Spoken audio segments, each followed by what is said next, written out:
பாரத பிரதமர் மரியாதைக்குரிய திரு நரேந்திர மோடிஜி அவர்கள் 2024 செங்கோட்டையில் ஆகஸ்ட் அன்றைக்கு இந்த தேசத்திற்கு ஒரு வாக்குறுதி கொடுத்தார்கள். என்னன்னா, அந்த ஒரு வருடத்தில் மட்டுமே 10 லட்சம் பேருக்கு வேலை வாய்ப்புகள் கொடுக்கப்படும்.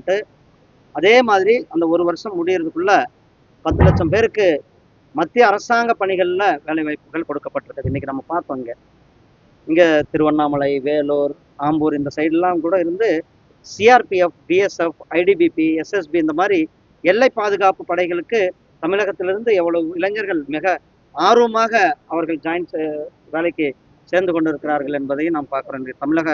நம்மளுடைய இளைஞர்கள், நம்மளுடைய பிரதமர் அவர்களுக்கு வேலை மத்திய அரசாங்கத்தில் வேலை கொடுப்பதோடு மட்டுமில்லாமல் வேலை வாய்ப்புகளை உருவாக்குவதற்காகவும் கூட இன்றைக்கு பல்வேறு திட்டங்களை இளைஞர்களுக்காக நடைமுறைப்படுத்தி கொண்டிருக்கிறார்கள். இன்றைக்கு ஸ்டார்ட் அப் கம்பெனிகளுடைய எண்ணிக்கையானது கிட்டத்தட்ட 1.5 லட்சம் ஸ்டார்ட் அப் நிறுவனங்கள் இளைஞர்களால் துவங்கி வைக்கப்பட்டிருக்கிறது. இன்றைக்கு இந்த நாட்டை ஆளும் இளைஞர்களாக இருந்து கொண்டிருக்கிறார்கள்.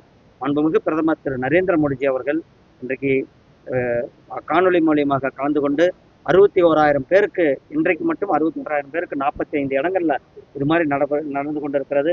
அவர்களுக்கு வேலைக்கான அந்த ஆர்டர்களை இன்றைக்கு மத்திய அரசாங்கத்தில் வேலைக்கான ஆர்டர்களை இன்றைக்கு கொடுக்கப்பட்டிருக்கிறது.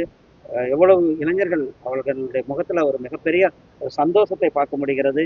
அவர்கள் எல்லாம் இந்த நாட்டு வேலையாக பார்க்காமல் நாட்டிற்கு சேவை செய்யும் மனப்பான்மையோடு அவர்கள் வந்திருக்கிறார்கள். பிரதமர் அவர்களுடைய தன்னுடைய பேச்சில கூட நாம் அனைவரும் சாதாரண ஒரு சேவகர்களாக நாட்டு மக்களுக்கு, குடிமக்களுக்கு சேவை செய்யும் அலுவலர்களாக இருக்க வேண்டும் என்று அவர்கள் வேண்டுகோள் விட்டார்கள்.